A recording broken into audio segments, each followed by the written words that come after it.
Bismillahirrahmanirrahim. Assalamualaikum warahmatullahi wabarakatuh. Innal hamdalillah nahmaduhu wa nasta'inuhu wa nastaghfiruh wa na'udzu billahi min shururi anfusina wa sayyiati a'malina. Man yahdihillah fala mudilla lahu wa may yudlilhu fala hadiyalah. Asyhadu an la ilaha illallah wahdahu la syarikalah wa asyhadu anna Muhammadan abduhu wa rasuluh, amma ba'd.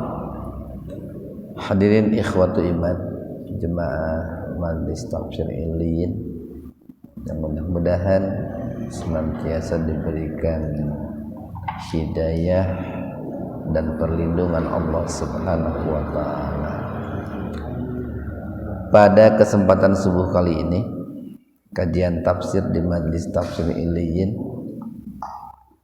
membahas surat Al-Baqarah ayat 283 halaman 49. Al-Baqarah ayat 283. Alhamdulillah hampir hatam gitu. Kita bahas tajwidnya dulu. Wa ing ifa hakiki, nun mati ketemu dengan kaf secara terpisah atau di lain kata. Jadi betul-betul dibaca samar, tahan dua ketukan. Kung, ini sama juga ihfa. Nah, cuman dikarenakan nun mati ketemu huruf ta dalam satu kata, maka dibaca samarnya sepintas saja. Jadi dibedain antara samar yang pertama dengan yang kedua. Wa in kuntum, tum idhar safawi, mim mati ketemu ain, jadi mimnya betul-betul dibaca jelas di bibir. Ala mad badal safariu idgham biguna, kasratain ketemu wawu secara terpisah, jadi dimasukkan ke wawu dengan mendengung. Riu walam idhar safawi tajidu mantabi wawu ka mantabi alif tibang ihfa hakiki atau ihfa aman. Huruf alif setelah ba diabaikan saja, jadi langsung fathatain ketemu fa. Fariha mad badal num idgham biguna, domatain ketemu mim. Maka qalqalah sugro, huruf ko sukun di tengah-tengah kata. Bu madbi wawu boh. Nah, kalau mau berhenti di situ tak marbutohnya dibaca sukun, maka bu boh. Fa'in idhar khalqi, nun mati ketemu hamzah secara terpisah. Fa in amina ba'dukum ihfa safawi, mim mati ketemu ba. Huruf ihfa safawi hanya satu, yaitu ba. Ba'dong ihfa hakiki. Fal yu'addil idgham samsiyah atau alif lam samsiyah. Di matabi'iyah, maaf, ini ya-nya diabaikan saja. karena setelah ya langsung ada hamzah sukun. Nah itu hamzah sukunnya dibaca hamzah gelatoh. Fal yu'addil ladzi, nah ladzi tumina ama mad badal tahu mad sila qasira. Huruf ha didahului oleh huruf hidup, jadi hu-nya dibaca panjang 2 ketukan. Wal yattaqil tarki, lafdzul jalalah didahului kasrah, jadi lafaz Allahnya dibaca tipis. Rabbana, Rabbana, kalau berhenti di situ huruf h-nya dibaca sukun. Ikhwan fiddin arsadakumullah. Al-Baqarah 283 ini masih satu ayat lagi, ayat yang berbicara tentang dain ya, tentang hutang ya, atau lebih tepatnya transaksi yang tidak tunai. Nah cuman kondisinya berbeda gitu. Dalam arti kondisinya berbeda ini, kalau dalam ayat 282 itu kondisinya dalam kondisi ya katakanlah kondisi di mana orang itu melakukan transaksi pada umumnya gitu. Barangkali di pasar, di toko, atau di rumah, karena itu. Tapi kalau Al-Baqarah 283 itu sebuah transaksi yang non tunai, tetapi kondisinya itu tidak memungkinkan gitu, untuk dilakukan tulis menulis gitu. Karena ada beberapa hal yang tidak memungkinkan untuk menulis. Wa in, dan jika kungtum itu gabungan dari kana plus angtum. Kana plus angtum digabung jadi kungtum. Kungtum keadaan kalian ala safarin, berada dalam perjalanan. Nah, cuman di sini para ulama mengatakan bahwa sekalipun secara letterlek ya, yang menjadi penyebab adanya rukhsah, adanya keringanan untuk tidak menulis itu dikarenakan safar.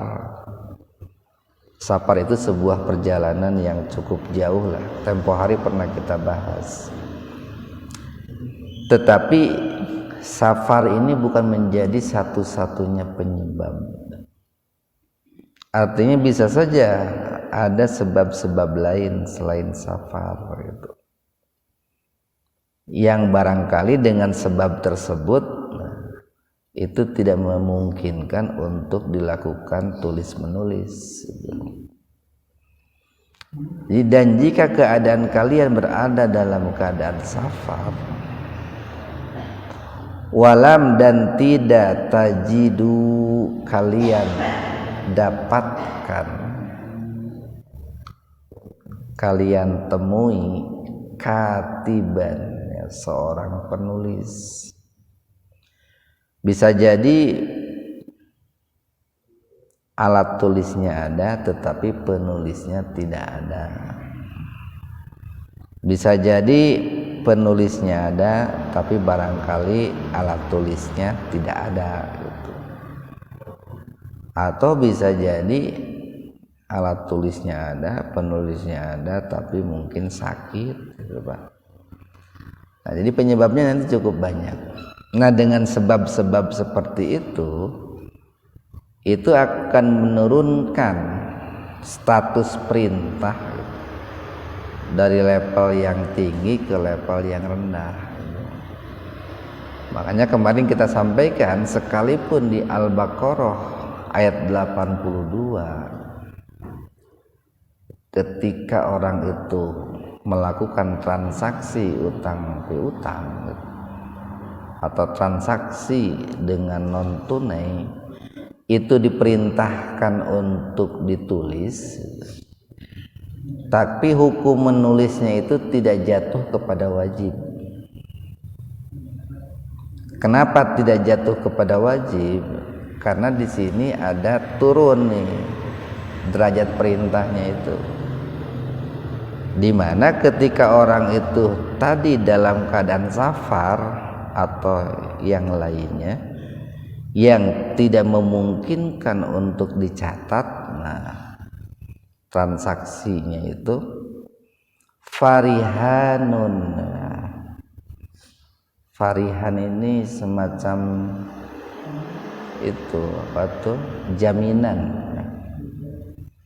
semacam jaminan, atau kalau orang Sunda sering bilangnya itu borah, itu farihanun. Nah, maka berikanlah jaminan, berikanlah borah, maka bubuh, nah yang bisa jadi pegangan, yang bisa dijadikan sebagai pegangan.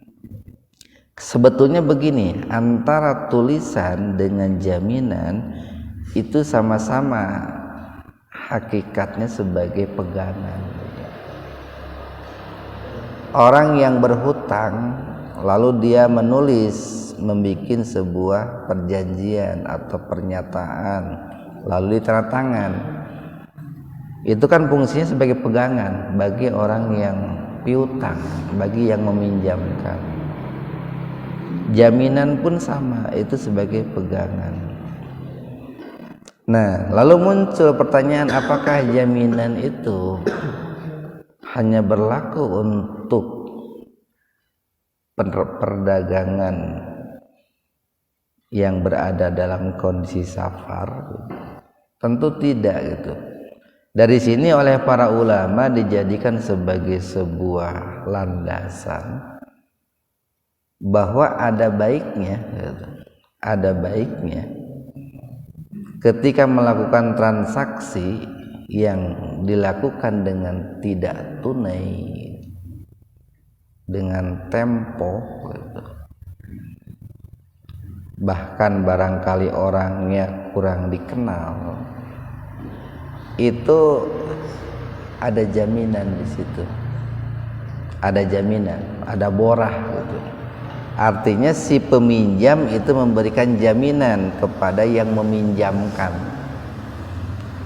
sebagai tanda untuk menjamin bahwa dirinya itu betul-betul akan membayar hutangnya, melunasi hutangnya. Nah, ini dipakai zaman sekarang ini, dan biasanya itu akan lebih menjaga permasalahan di kemudian hari itu, Pak. Minimal kan begini, kalau ada jaminan, orang yang berhutang itu akan kembali untuk mengambil jaminannya. Dan biasanya gitu, biasanya jaminan itu nilainya sebanding gitu, atau lebih besar dari hutang yang bersangkutan, biasanya begitu. Tetapi sekali lagi, ini sekalipun jaminan itu dibolehkan, jaminan itu jangan dijual gitu. Kalau tidak dijual oleh yang punya jaminan itu, jangan dirampas maksudnya. Itu sebagai penjamin saja, biar sekalipun barangkali terlambat dalam membayarnya, tetap kalau ada jaminan dia itu akan kembali. Fa'in, maka jika amina percaya, ba'dukum sebagian kalian, ba'do atas sebagian yang lain, fal yuaddi maka tunaikanlah, bayarlah, alladzi yang utumina diberikan amanat atau yang dipercaya, amanatahu amanatnya. Maksudnya begini nih, sekalipun nih orang yang berhutang itu memberikan jaminan ataupun tidak, maka ketika oleh yang piutang itu diberikan pinjaman, berarti dia itu sudah diberikan kepercayaan. Nih saya pinjamkan ke kamu, nih saya berikan pinjaman kepada kamu. Itu kan sebetulnya orang yang memberikan pinjaman itu pada saat memberikan pinjaman, dia itu sedang percaya, Pak. Percaya sehingga dia itu mau meminjamkan gitu. Nah, maka Allah mengingatkan orang yang dipercaya untuk memikul amanat. Ketika orang yang meminjam itu diberikan pinjaman, dia itu sedang memikul amanat itu. Amanat apa? Kan dia berjanji, nanti saya akan kembalikan dalam waktu 1 minggu, 1 bulan, 2 bulan. Maka Allah ingatkan, tunaikanlah amanat tersebut. Jangan menyia-nyiakan amanah, jangan menyia-nyiakan kepercayaan, jangan jangan menghilangkan kepercayaan. Bahkan ketika umpamanya nih pengembalian utangnya itu meleset, Pak, dari perjanjian, itu harus ada komunikasi ulang. Kenapa harus ada komunikasi ulang? Biar kepercayaan itu tidak hilang gitu, Pak. Pokoknya janji mau bayar tanggal 30 Januari. Itu perjanjian di awal ya. 1 Januari bikin perjanjian. Nanti uang ini akan saya kembalikan tanggal 30 Januari gitu, 2023. 1 bulan berarti kan. Ternyata di tanggal 30 Januari uangnya belum ada, atau kepake lah untuk biaya pengobatan dan lain sebagainya. Itu harus ada komunikasi ulang. Orang yang berhutang itu harus menghubungi pihak piutang yang memberi utang gitu. Duh, maaf nih, dulu saya janji tanggal 30 Januari untuk membayar hutang, tapi uangnya belum ada, tapi uangnya kepake.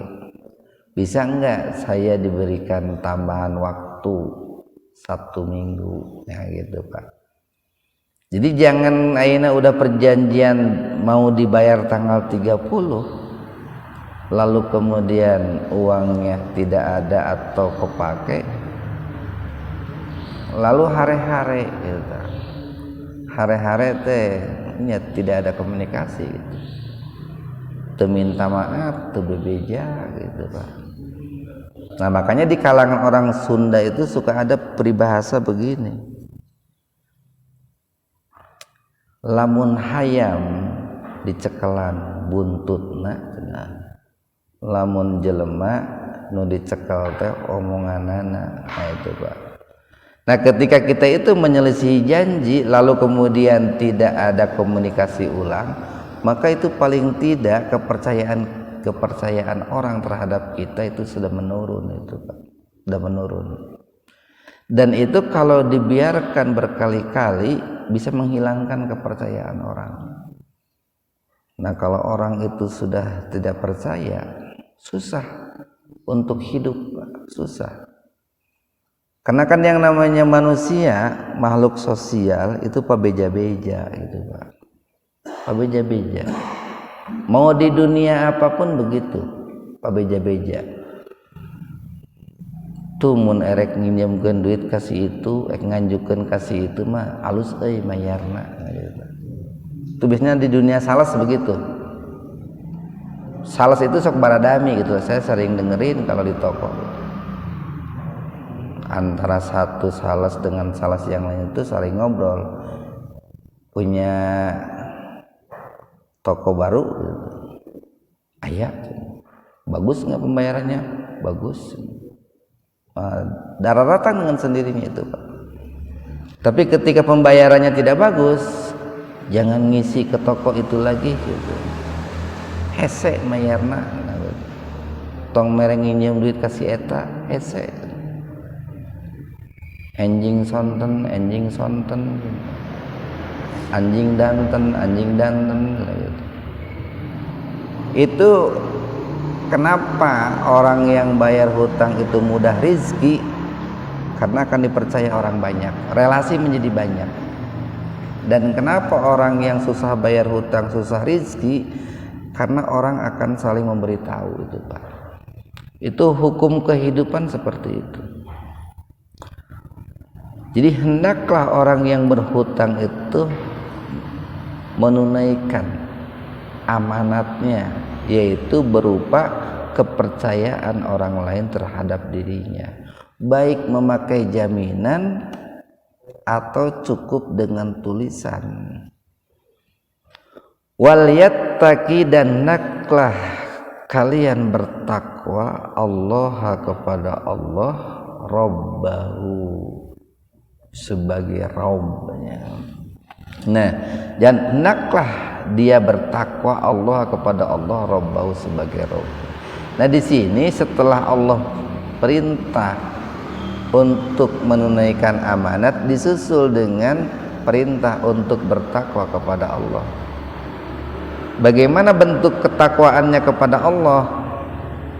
Ya tadi, menunaikan amanat, menepati janji, tidak mengkhianati janji, itu sebagai bentuk ketakwaan kepada Allah Subhanahu wa taala. Kemudian berikutnya nih, jadi ada beberapa perintah nih, Pak. Anjuran yang pertama, kalau tidak ada katib penulis, dianjurkan untuk memberikan jaminan.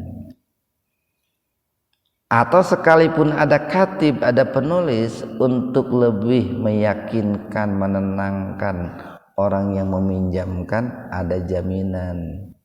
Tapi jaminan itu bukan wajib.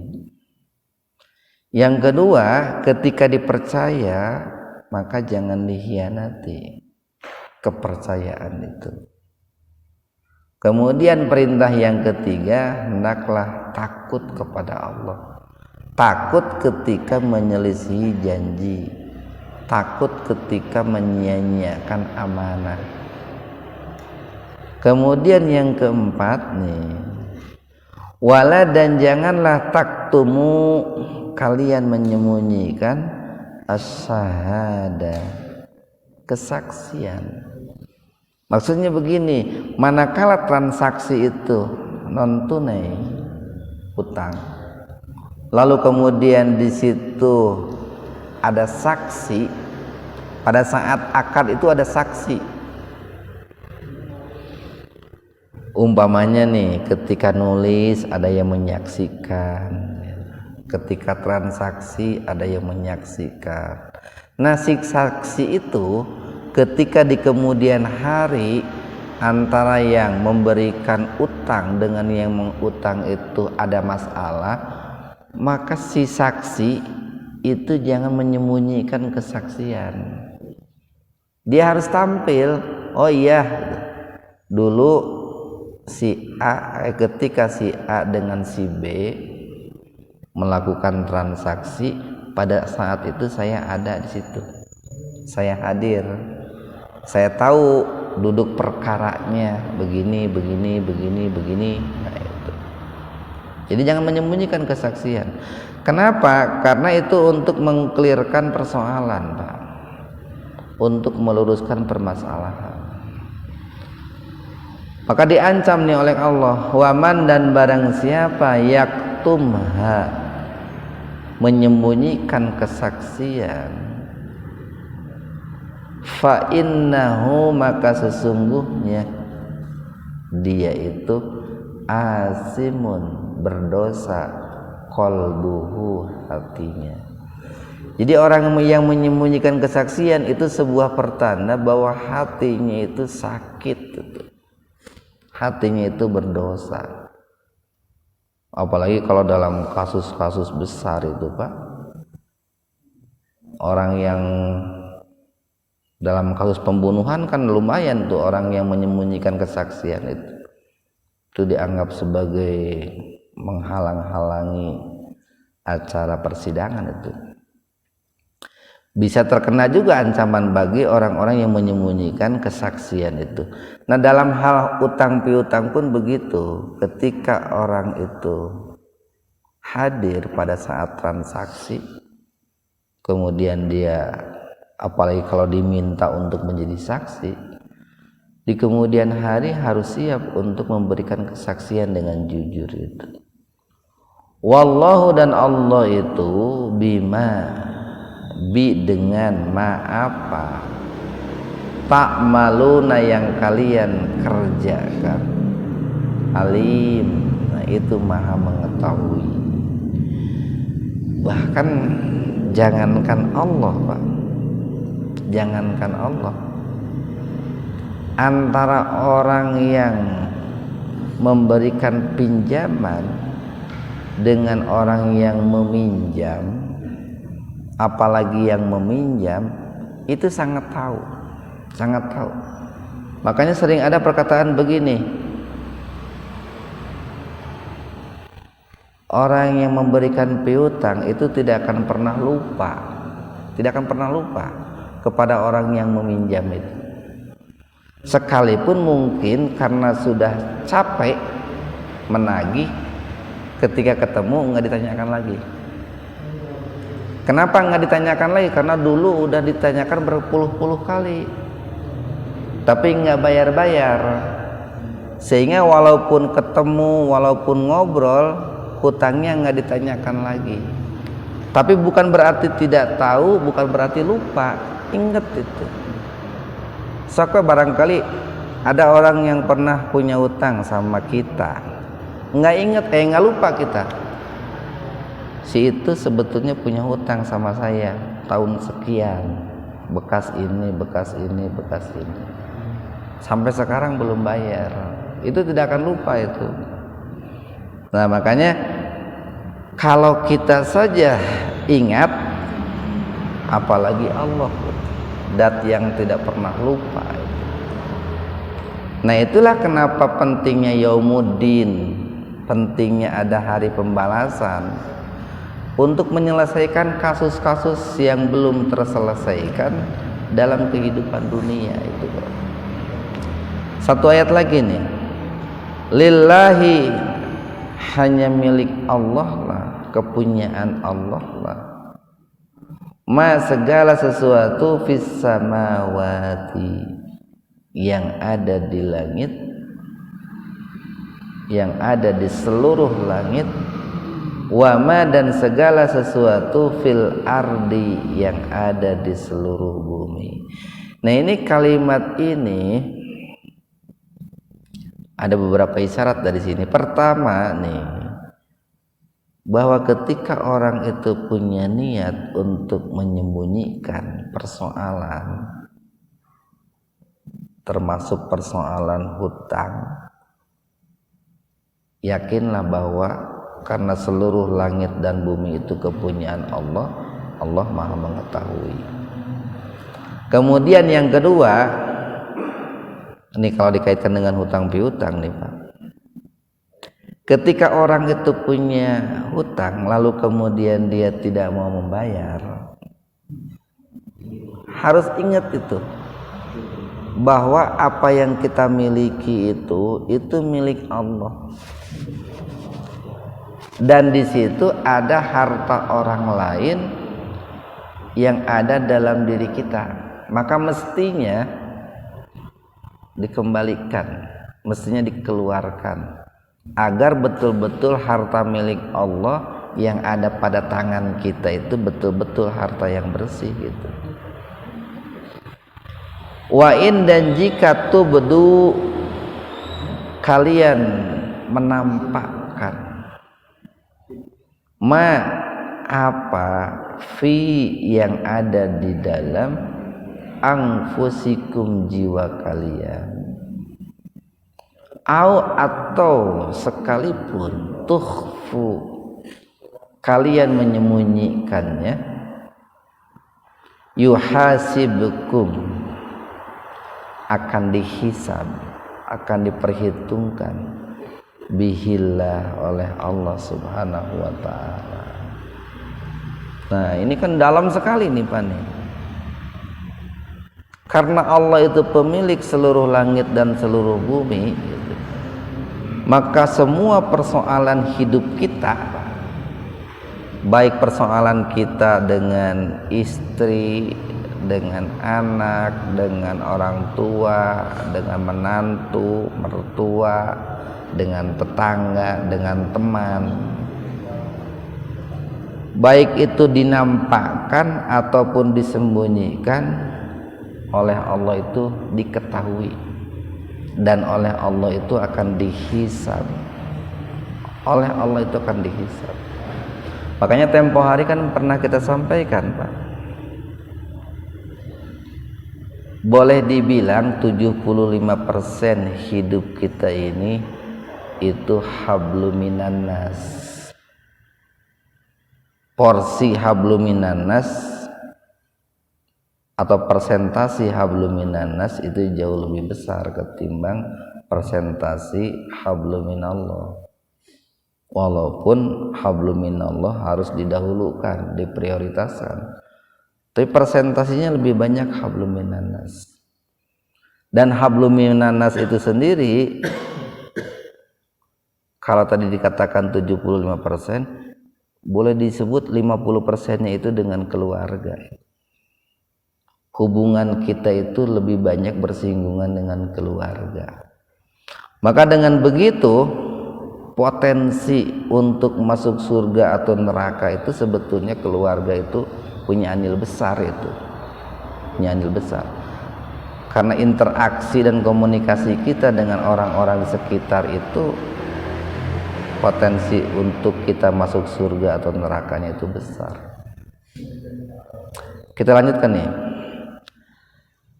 Jadi karena Allah itu maha mengetahui, maka apa yang dinampakkan dan apa yang disembunyikan itu harus betul-betul dipersiapkan oleh Allah.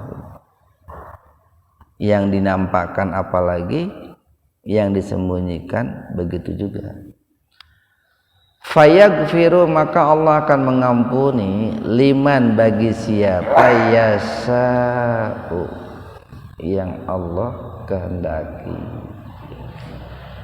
Ada ulama yang menafsirkan begini, di antara orang-orang yang dikehendaki oleh Allah untuk diampuni atau potensi diampuni oleh Allah, manakala dosanya itu dosa vertikal gitu Pak, dan dia sebelum matinya sudah meminta ampun. Dosa kepada Allah Pak, kemudian dia minta ampun, potensi untuk diampuninya besar. Tapi kalau dosanya horizontal Pak, dosa dengan sesama manusia, katakanlah dosa yang disebabkan oleh hutang piutang, itu baru diampuni oleh Allah kalau orang itu sudah melakukan ini dengan sesama manusia itu. Jadi akan jauh lebih mudah mendapatkan ampunan ketika dosa itu vertikal bila dibanding dengan dosa yang sifatnya horizontal. Ini maka kita harus hati-hati nih dengan dalam berhubungan, berinteraksi itu. wa yu'adzibu, dan Allah itu akan menyiksa mayyasha'u, siapa yang Allah kehendaki. Wallahu, dan Allah itu ala terhadap kulli, tiap-tiap, syai'in sesuatu, qadirun, maha kuasa. Nah ini mudah-mudahan jadi peringatan bagi kita, dan tentu ini harus menjadi perhatian mumpung kita masih punya umur gitu Pak. Kita harus mengingat kembali, mereview kembali itu. Barangkali dalam hidup ini dulu itu barangkali ini Pak pernah ada hutang piutang kita dengan orang lain. Nah diselesaikan gitu. Diselesaikannya itu bisa dengan ucapan Pak. Kalau orang itu dengan ucapan dengan sudah beres ya alhamdulillah. Atau diselesaikan dengan dikembalikan haknya. Nah itu. Karena ini konsekuensinya, resikonya besar sekali untuk masa depan kita. Sekian, subhanakallahumma rabbana wa bihamdika asyhadu an la ilaha illa anta astaghfiruka wa atubu ilaik. Assalamualaikum warahmatullahi wabarakatuh.